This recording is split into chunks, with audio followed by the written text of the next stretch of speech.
Buenas tardes. Buenas tardes, doctora. Buenas tardes, doctora. Bueno, vamos a continuar con la clase de genética, ¿no? Nos habíamos quedado en la primera parte, la segunda para terminar.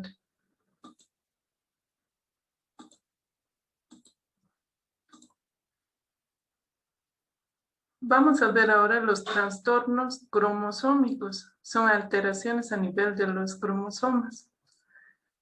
Sabemos que el cariotipo normal corresponde a 22 pares que son autosomas y 2 cromosomas sexuales que van a ser XX si es mujer y XY si es varón.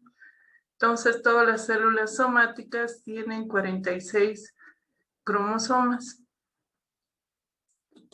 El método que se utiliza para estudiar los cromosomas, el más sencillo es el bandeo G,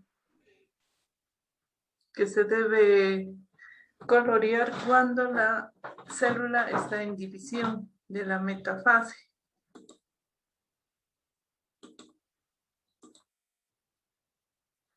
Este es el bandeo G convencional, donde nos da esa coloración, ¿no? De grises y de blancos.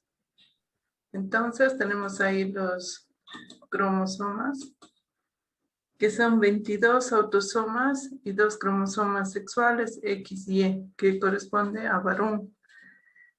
Los cromosomas entonces tienen sus segmentos, ¿no? Más oscuros y más claros. Tienen los extremos que se llaman los telómeros y en la parte central está el centrómero. Entonces siempre hay 2 pares, ¿no?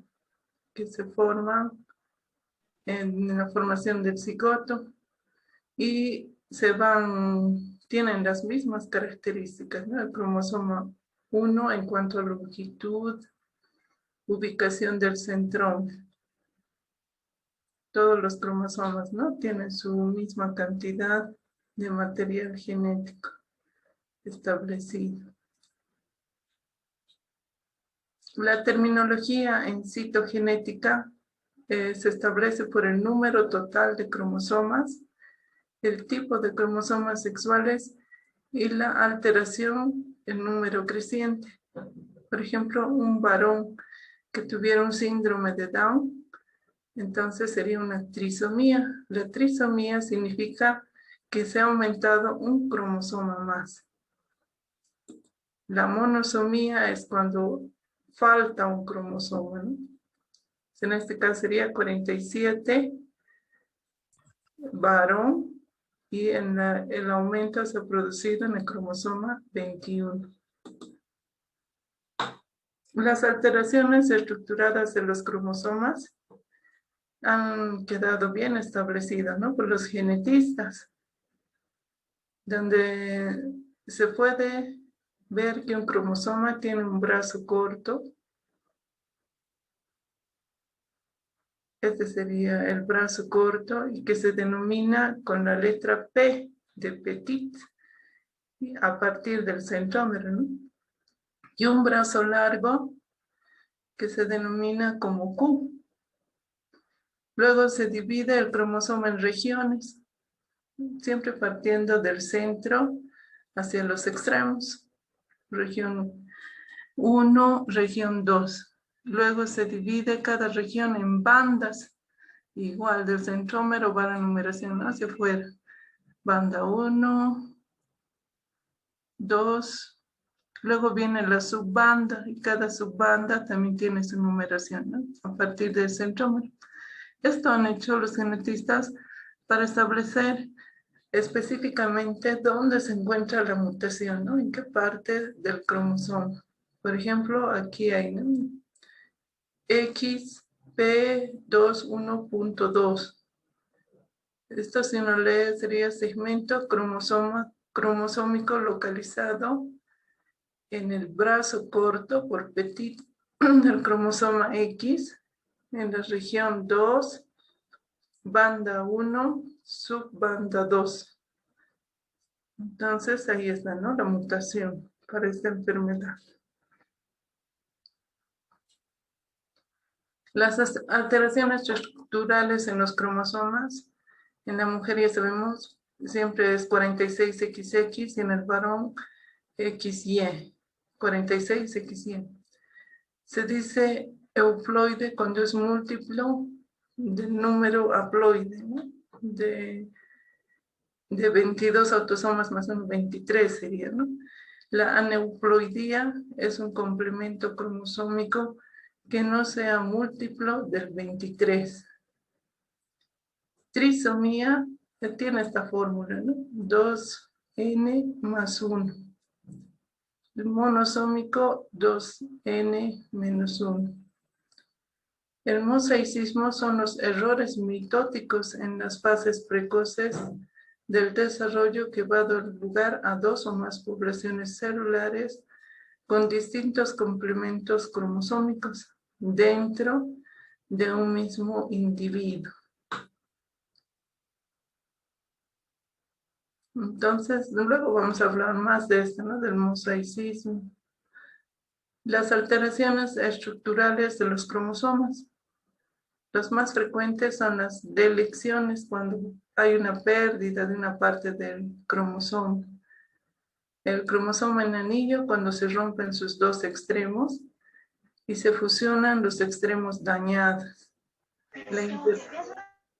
Es cuando hay dos roturas dentro de un cromosoma con reincorporación del segmento invertido. Puede ser paracéntrico o pericéntrico. Entonces aquí tenemos, ¿no?, las deleciones.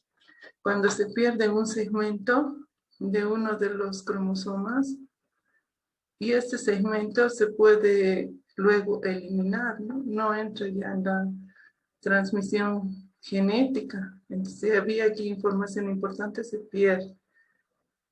Después tenemos el cromosoma en anillo, donde se pierden los extremos de un cromosoma y esos extremos igual se pierde la información y los extremos que han quedado sueltos se unen en sus extremos y forman estos cromosomas en anillo con su centrómero aquí, ¿no?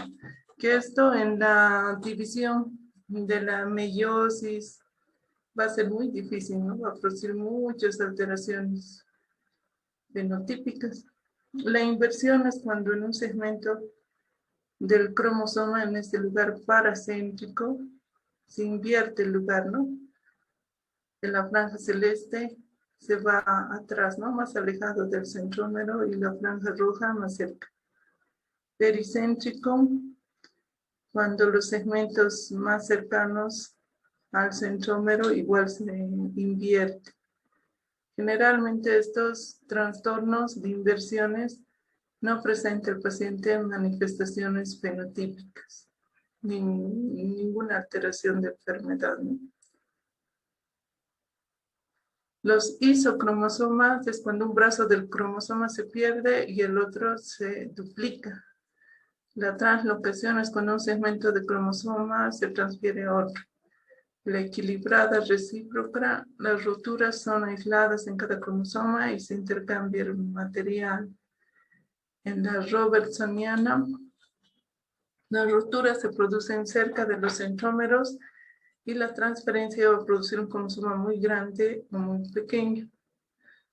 Aquí tenemos el isocromosoma, se produce una ruptura a nivel del centrómero y se van a formar dos cromosomas, uno extremadamente corto y otro extremadamente largo, ¿no? Este puede dar lugar a una trisomía, un cromosoma extra. Y este se puede perder, ¿no? O se puede añadir a otro también. Estas son las translocaciones cuando se transfieren regiones del cromosoma también, ¿no? De aquí del celeste a uno de los extremos, ¿no? Acá el extremo del celeste se ha ido al extremo del rosado y del rosado también el extremo, ¿no? Acá. Estas translocaciones no pueden presentar grandes cambios fenotípicos. de modo que en la siguiente generación, si se transmite en forma heterocigota, como un portador, la siguiente puede ya producir alteraciones. En la de tipo robertsoniano, igual se transfiere en la translocación de un segmento, ¿no?, del que está próximo al centrómero. Se pierden los extremos de los dos cromosomas y lo que quedan, estos extremos largos, se unen y forman un cromosoma extremadamente largo. Y estos extremos que estaban cerca del centrómero se unen, pero pueden perderse también, ¿no? Y no recaban la información genética. Este sí puede producir también una trisomía. Se ha visto en la mayoría de los casos de síndrome de Down que se transmiten, ¿no?, por esta translocación de tipo robertsoniano. Están muy asociados a este tipo de translocación. Entonces, dentro de las trisomías más importantes, las más frecuentes, tenemos la trisomía 21 o síndrome de Down, donde el recuento de los cromosomas es 47. La edad materna tiene su influencia. A mayor edad, mayor riesgo de tener, ¿no?, un síndrome de Down. El 4% está asociado a translocación robertsoniana del brazo largo del cromosoma 21 en otro cromosoma acrocéntrico. El 1% de los casos son mosaicos. Las características clínicas son perfil aplanado de la cara, fisuras palpebrales, oblicuas, los pliegues epicánticos. Y esto es lo importante, ¿no? El 80% se asocia a retraso mental grave. 40% tienen comunicación interauricular, interventricular, malformaciones de las válvulas cardíacas, atresia esofágicas y del intestino delgado. Tienen también un riesgo de sufrir leucemia aguda. Cuando pasan los 40 años, pueden sufrir Alzheimer o trastornos degenerativos cerebrales.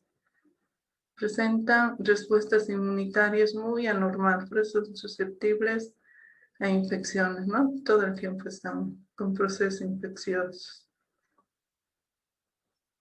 Esta sería, ¿no?, la trisomía 21. La incidencia es 1 cada 700 nacimientos. El cariotipo es 47, XX más 21. Este sería mujer, ¿no? Y la trisomía es en el cromosoma 21. La translocación, como hemos dicho, ¿no? La translocación aquí incluso nos están indicando, ¿no?, que está en el brazo largo, en el cromosoma 10. ¿No? Y el mosaico se refiere a esto, ¿no?, que en los pacientes que son puros presentan esto, ¿no?, su código, su cariotipo. En cambio, cuando es mosaico puede presentar 2 cariotipos, hasta 3. Este sería 46, XX solamente, 47XX más 21, ¿no? En las características son el pliegue simiano, los pliegues epicantos, retraso mental en el 80%, los pliegues alados a nivel del cuello, malformaciones cardíacas, estenosis intestinal, hernia umbilical, predisposición a la leucemia y también son muy hipotónicos, ¿no?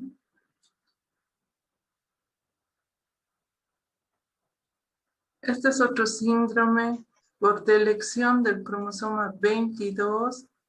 Sería en el brazo largo, región 1, banda 1, subbanda 2, ¿no?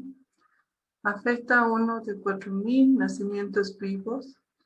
En la clínica se encuentran malformaciones cardíacas congénitas, alteraciones del paladar, ¿no? En esto se encuentran el paladar hendido, las dismorfias faciales, el retraso del desarrollo, grados de inmunodeficiencia de los linfocitos T, hipocalcemia, enfermedades psicóticas también se ha visto, esquizofrenia, trastorno bipolar.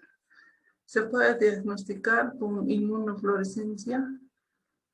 El 90% corresponde al síndrome de DiGeorge y el 80% al síndrome velocardiofacial, ¿no? En este se ve paladar hendido que puede ser parcial o completo.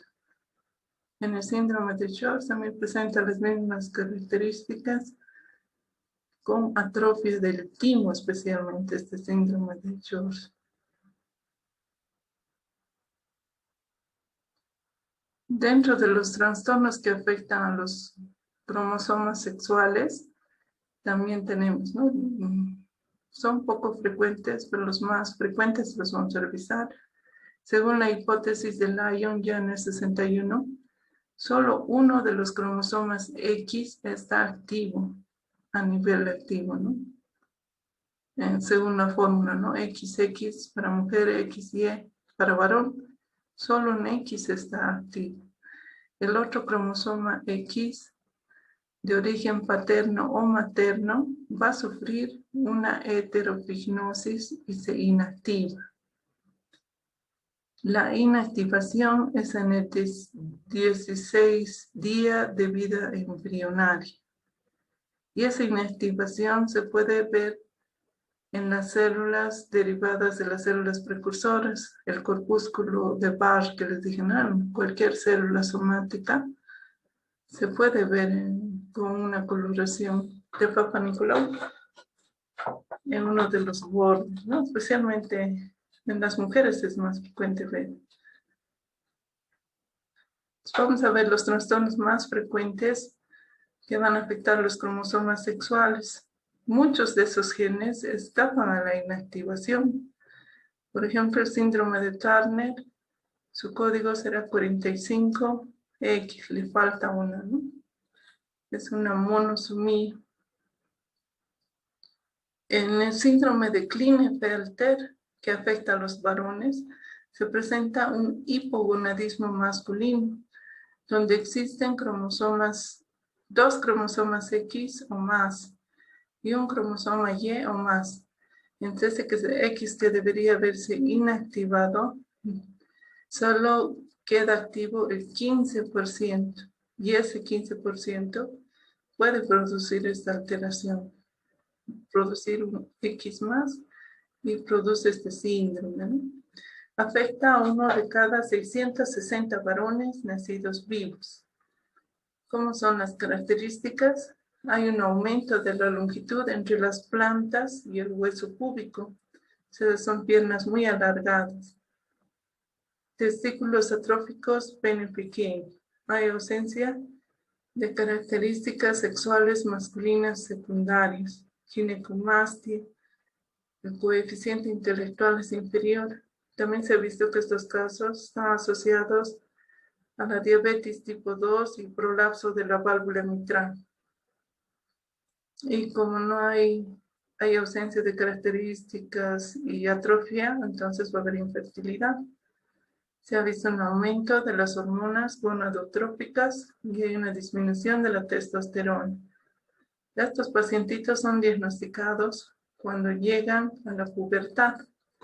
No presentan las características sexuales, y ya puede uno sospechar, ¿no? que puede estar desarrollando este síndrome. El cariotipo es 47XXY. En este caso sería una trisomía, no se aumenta un cromosoma. El 15% va a presentar patrones de mosaico. 47XXY, 48XXX, incluso 3X, ¿no? 3 cromosomas X. Y. Estos pacientitos que tienen estos patrones de mosaico no presentan todas estas características, no solo algunas. Cuando se presenta con este cariotipo, sí presenta todas las características, desarrolla todo. En cambio, los mosaicos tienen menos rasgos fenotípicos. Pueden presentar algunas cosas y otras no. El síndrome de Turner es una monosomía completa o parcial del cromosoma X. Es un hipogonadismo en pacientes con un fenotipo femenino. Afecta a una cada 2.000 recién nacidas vivas. En el 57% hay una ausencia de todo el cromosoma X, sería 45X. El 43% van a presentar alteraciones estructurales de los cromosomas y mosaicismos.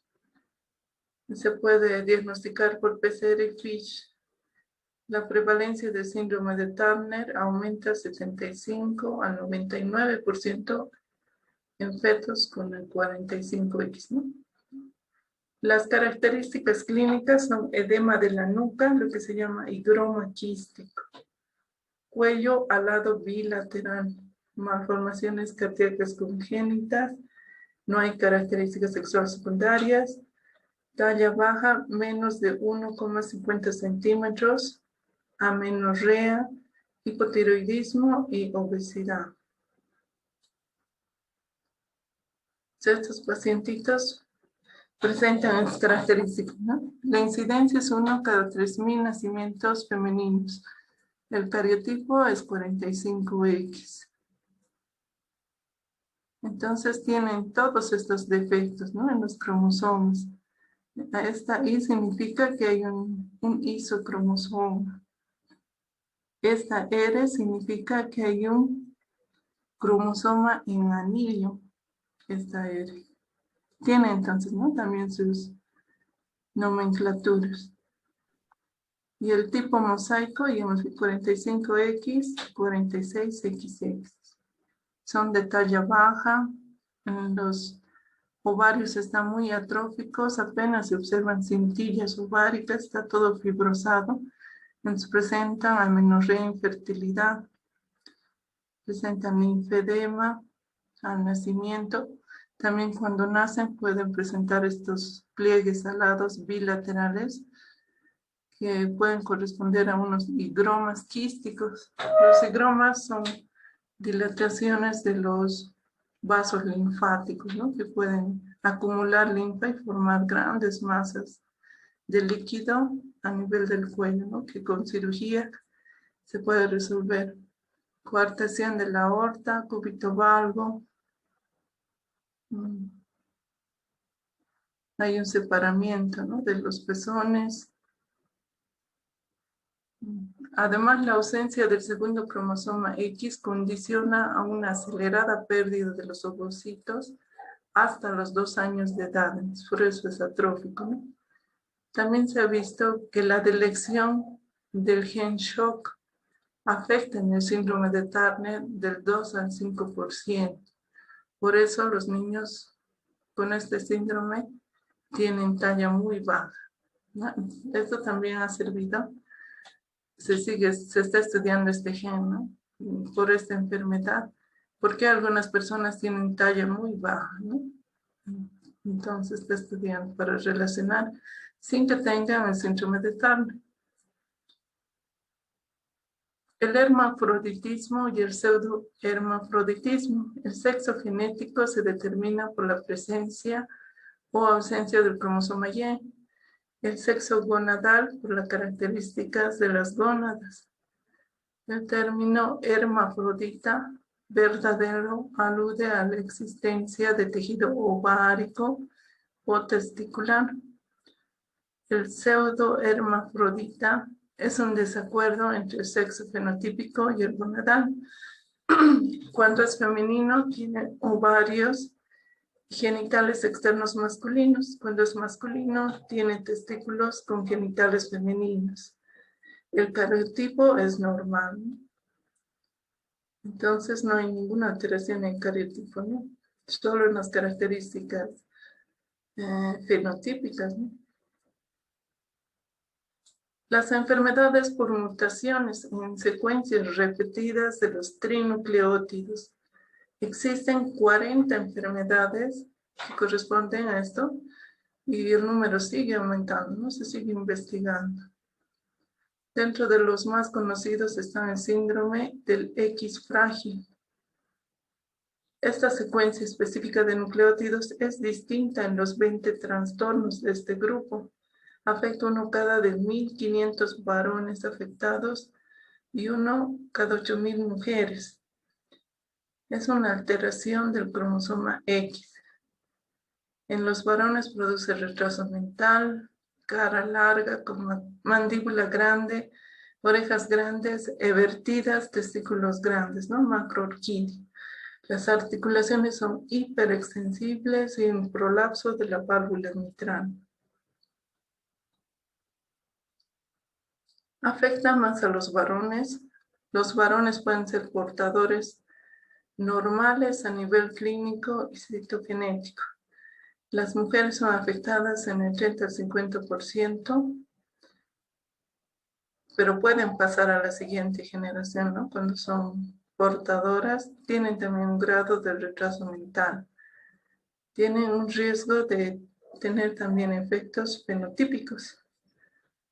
La anticipación se refiere a las características clínicas empeoran con cada generación, ¿no? Cuando se va transmitiendo. La pérdida de la función de la proteína de retraso mental familiar, ¿no? En este síndrome del X frágil hay una pérdida de la función de esta proteína, por eso tienen retraso mental.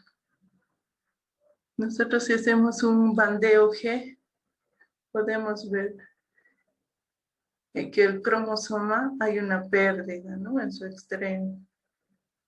No hay una continuidad. Por eso se puede diagnosticar este síndrome X frágil.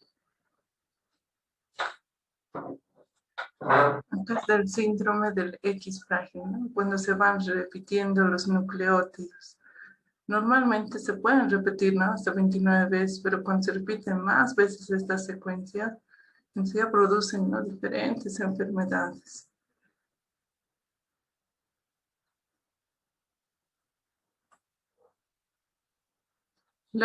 También se ha observado que puede haber mutaciones en los genes de las mitocondrias. Las mitocondrias contienen 37 genes que codifican enzimas que están implicadas en la fosforilación oxidativa, ¿no? En el proceso de la respiración. Las mutaciones en estos genes tienen efecto negativo sobre el sistema nervioso, músculo cardíaco y hígado y riñones. Cada mitocondria va a disponer de miles de copias de ADN mitocondrial.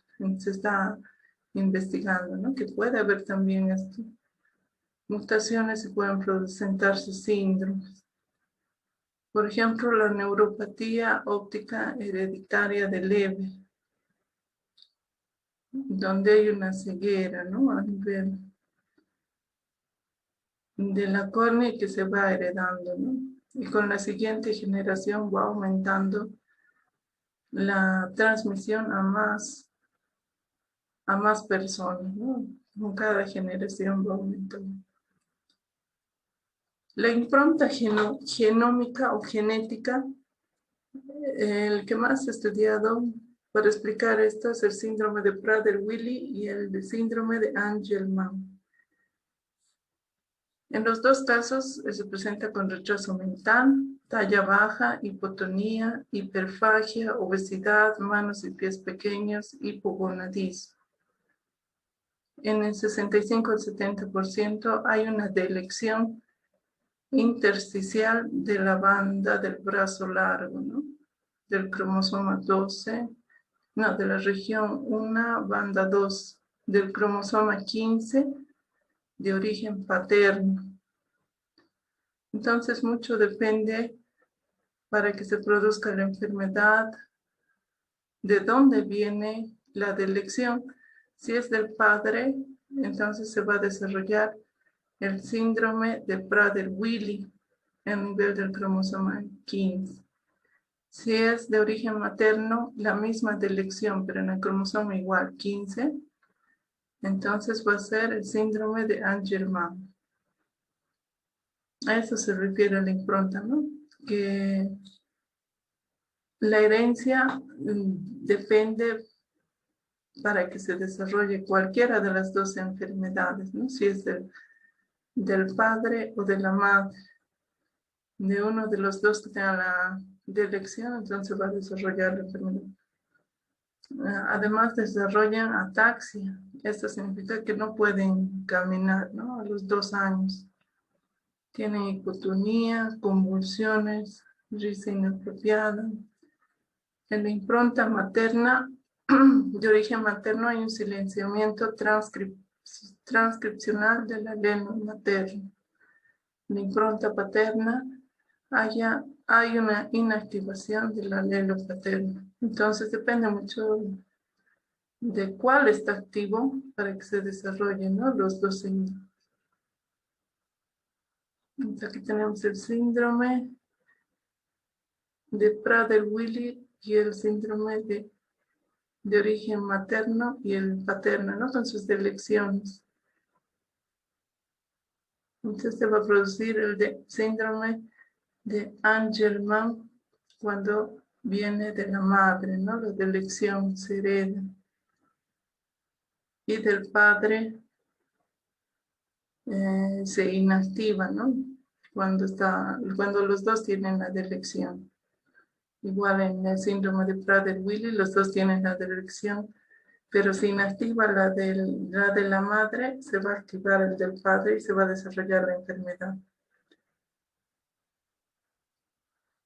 El mosaicismo gonadal es una mutación durante el desarrollo embrionario precoz. El mosaicismo gonadal o de la línea germinal existe como mutación en las células destinadas a formar las gónadas, o también las células somáticas suelen ser normales. Ahora vamos a ver cómo se hace el diagnóstico molecular, ¿no? De estas enfermedades genéticas. El análisis del ADN se ha utilizado para el diagnóstico de la enfermedad humana. Antes solo se usaba para las enfermedades genéticas, ¿no? Que eran muy pocas. Pero ahora se está usando para estudiar todas las enfermedades humanas, ¿no? La diabetes, la hipertensión. Se hace un análisis genético prenatal. Se puede obtener células por amniocentesis, por una biopsia de la vellosidad coriónica, ¿no? Las indicaciones no se hacen todas las madres, solo en mujeres que tengan antecedentes, ¿no? De un padre que pueda aportar una translocación, o sea, que tenga un antecedente de síndrome de Down, ¿no? En la familia. Un padre con un hijo anterior con algún otro trastorno cromosómico. De edad avanzada también, ¿no? Mujeres mayores de 35. O que el feto presente malformaciones en la ecografía. O también puede ser un padre que sea un portador de un trastorno ligado al cromosoma X. Las concentraciones también tienen que estar muy anormales en sangre de la madre, ¿no? La alfa-fetoproteína, la hormona gonadotropina coriónica y el estriol tienen que estar aumentados. Entonces, en esos casos, sí es indicativo hacer amniocentesis y se puede hacer una biopsia, ¿no? De la vellosidad coriónica o de la placenta. El análisis genético postnatal después del nacimiento se puede hacer en los linfocitos de la sangre periférica del recién nacido, ¿no? Malformaciones congénitas múltiples que presenten, ¿no? El recién nacido, retraso mental o del desarrollo cuando tiene los 2 o 3 años, ¿no? Sospechas de aneuploidía, autosoma desequilibrado, trastornos de cromosomas sexuales o del X frágil. También en pacientes con antecedentes de infertilidad o abortos a repetición, ¿no? Más de 3 abortos. Los análisis de las alteraciones genéticas adquiridas nos sirve para el diagnóstico y tratamiento también del cáncer, Y también se está utilizando en el diagnóstico y tratamiento de enfermedades infecciosas, como las enfermedades virales, ¿no? Como el virus de la hepatitis, el coronavirus. Las pruebas que más se están utilizando es la PCR, que es la reacción en cadena de la polimerasa para estudios genéticos, ¿no? Esta no es la proteína C reactiva que se ve en la inflamación, ¿no? Esta es la reacción en cadena de la polimerasa. Sirve para amplificar exponencialmente una cantidad de ADN. Utiliza la secuenciación, que son micromatrices o chips, para secuenciar genes o porciones de ellos. Se colocan secuencias cortas de ADN, oligonucleótidos, que se van a complementar con secuencias salvajes, dicen, ¿no? O secuencias que ya conocemos, ¿no? Que puedan tener alguna mutación. Luego estas dos cadenas de ADN se hibridan o se aparean. Antes de eso se marca con un colorante fluorescente esta secuencia que ya conocemos, ¿no?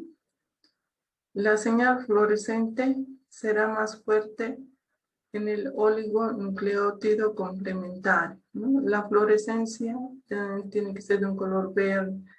Cuando varía ya el color, entonces quiere decir que hay una mutación asociada, ¿no? Que no se complementan las dos hebras del ADN. Antes de hacer esto, tienen que separar la cadena, ¿no? De ADN en dos hebras. Y una vez que la separan, la hibridan con esta. Los algoritmos informatizados decodifican las secuencias de base para reconocer mutaciones por la fluorescencia, especialmente para estas mutaciones. Si quieren ver con videos, está aquí, ¿no? Pueden entrar a estas páginas de internet, ahí van a explicar mejor todo lo que está aquí resumido.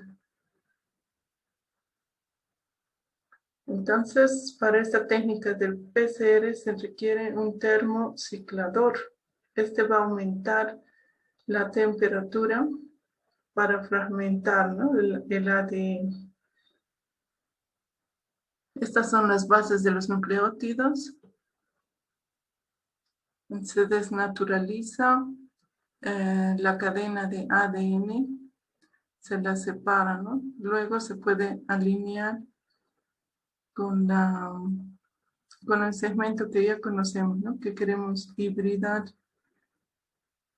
Y una vez que se localice la mutación, entonces esa parte se va a ir amplificando, ¿no? Esto se va repitiendo varias veces con esa partecita solamente.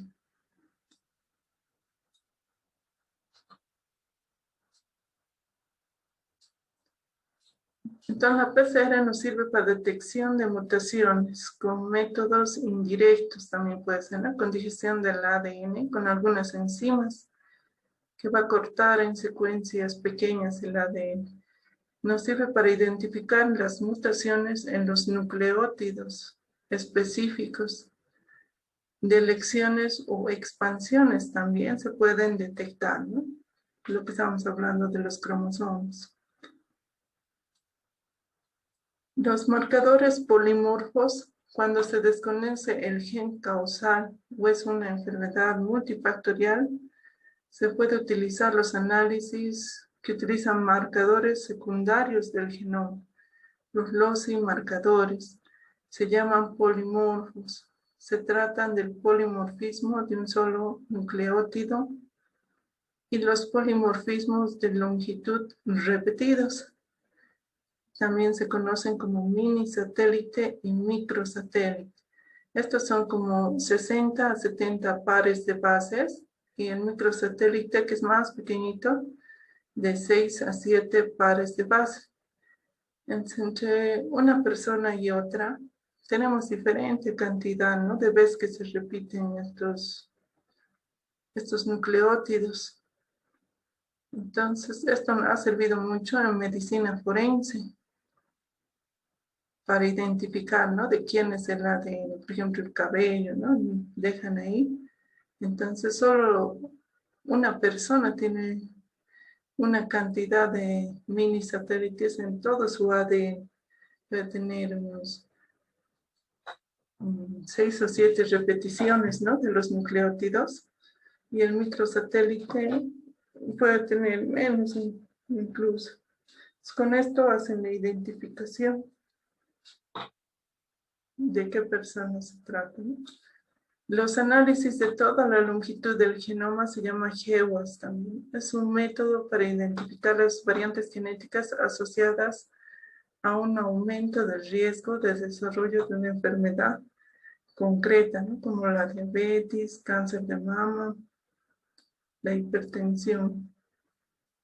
La inmunotransferencia de Southern es una hibridación de unas ondas que están radiomarcadas específicas para una secuencia con el ADN genómico previamente digerido con enzimas de restricción, ¿no? Las separa estas enzimas a la cadena de ADN en varios fragmentitos mediante electroforesis en gel, ¿no? Que es un método para separar.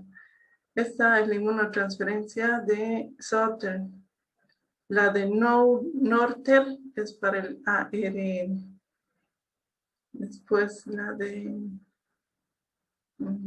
Western es para proteínas, ¿no? Tiene sus diferentes tipos de inmunotransferencia.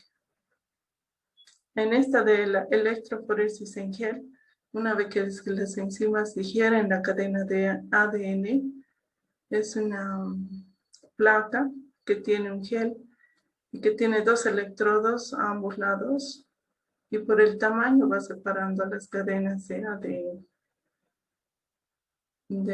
Es que se van a ubicar sobre un pocillo, ¿no? Tiene esta placa de electroforesis. Y una vez que hacen eso, van a hacer una radiografía, ¿no? De los elementos que están separados. La hibridación fluorescente in situ o el FISH, esta emplea sondas de ADN que van a reconocer secuencias específicas de regiones particulares del cromosoma. Este diagnóstico rápido sirve para muestras prenatales, alteraciones numéricas, especialmente en las trisomías, en los cromosomas. También se puede evaluar en amplificaciones de genes en cáncer y también en algunos nuevos genes de interés. Acá tenemos, primero hacen un bandeo gen, ¿no? Que es el color gris. Y ya podemos ver, ¿no? Aquí que hay una trisomía en el cromosoma 8, aquí hay 3. Y aquí también, ¿no? En el cromosoma 9, el cromosoma... Entonces primero hacen esto y luego pueden hacer con FISH, que ya por colores fluorescentes, incluso, ¿no? Se va a identificar en qué parte del cromosoma está la alteración. ¿Ya? Entonces esto sirve para ver, ¿no? Las enfermedades cromosómicas. Aquí dice que se aprecia el cromosoma con la duplicación derecha, tiene repetidas las bandas verde y roja en su brazo corto. Aquí, ¿no? Está repetida la banda verde y roja. Aquí solo debería ser verde y rojo, ¿no? Ser repetida ahí. Entonces aquí debe haber alguna mutación. Y también se puede hacer, ¿no?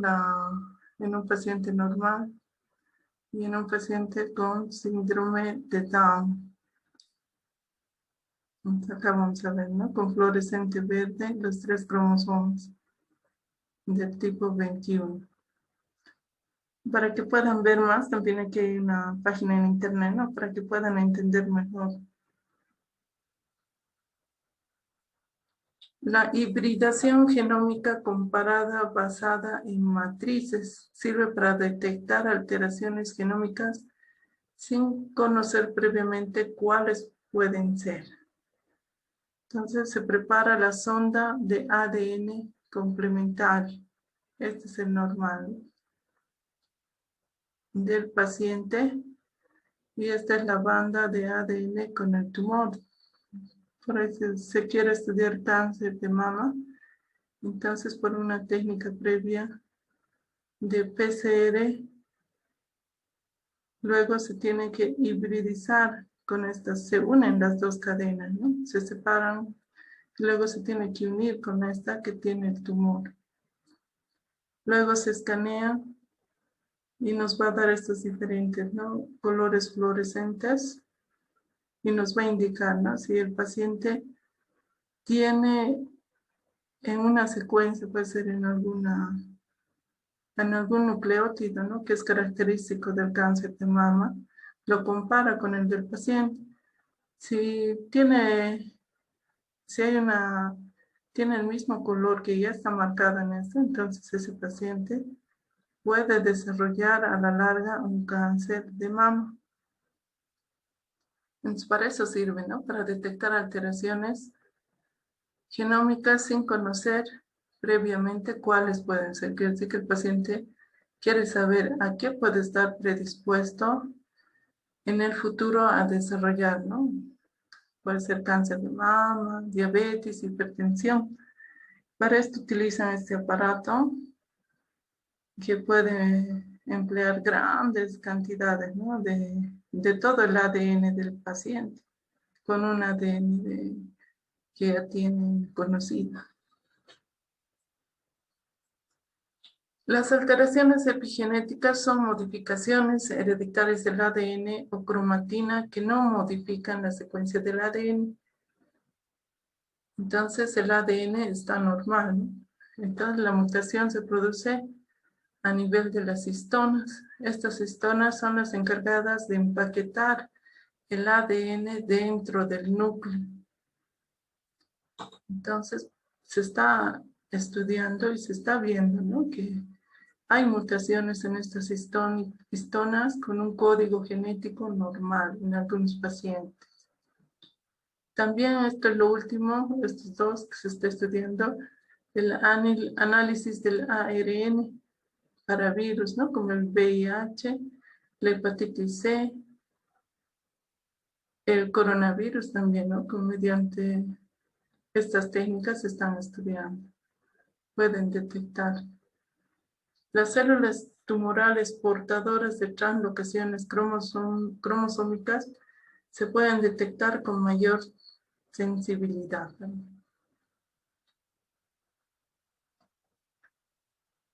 Con eso entonces hemos terminado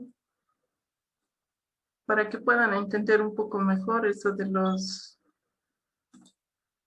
Están, ¿no? Esto en internet, tienen que entrar y ahí son videos para que vean, ¿no? Cómo se hace la técnica del FISH, la del PCR.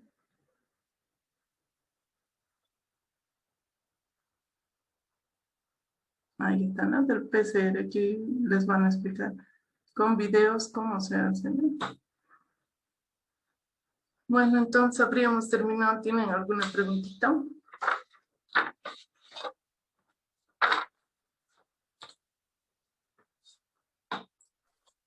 Doctora, buenas tardes. Quería preguntar acerca de si es una enfermedad congénita la del cromosoma Filadelfia o, o en cuál estaría clasificado.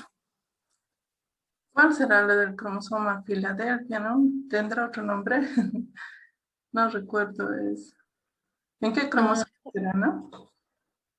eh, Más que todo está en lo que es la leucemia. Es una translocación. Ah, ya. En la Sí, leucemia crónica debe ser, ¿no? sí, Ah, sí, sí. eso sería un tipo de translocación aquí en los cromosomas.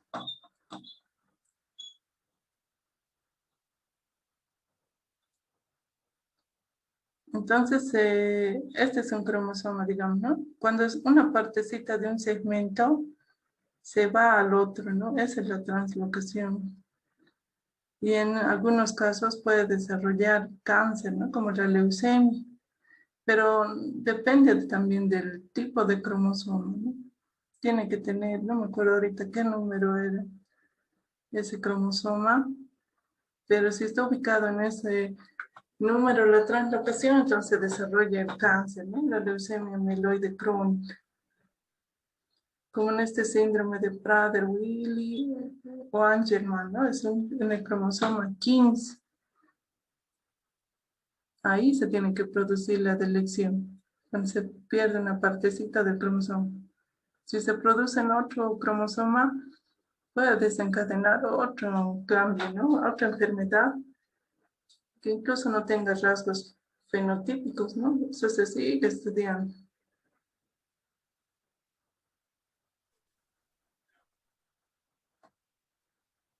¿Yo? Está bien, doctora. Esto de los mosaicos es interesante, ¿no? Mayoría de los que tienen estos trastornos genéticos, porque hay algunos pacientitos, por ejemplo, con síndrome de Down, llegan a terminar el bachillerato, ¿no? Si estamos diciendo el 80% tienen retraso mental, entonces por eso, ¿no? Por estos, porque son mosaicos, presentan las alteraciones en varios cromosomas y no solamente en el 21. Cuando se presenta así en su forma pura en el 21, es más probable que desarrolle todas las características fenotípicas, ¿no? En cambio, cuando es así mosaico, las características son en menor grado, ¿no? Es por eso que vemos algunos pacientitos con síndrome de Down, incluso que hacen la universidad, ¿no? O alguna carrera técnica.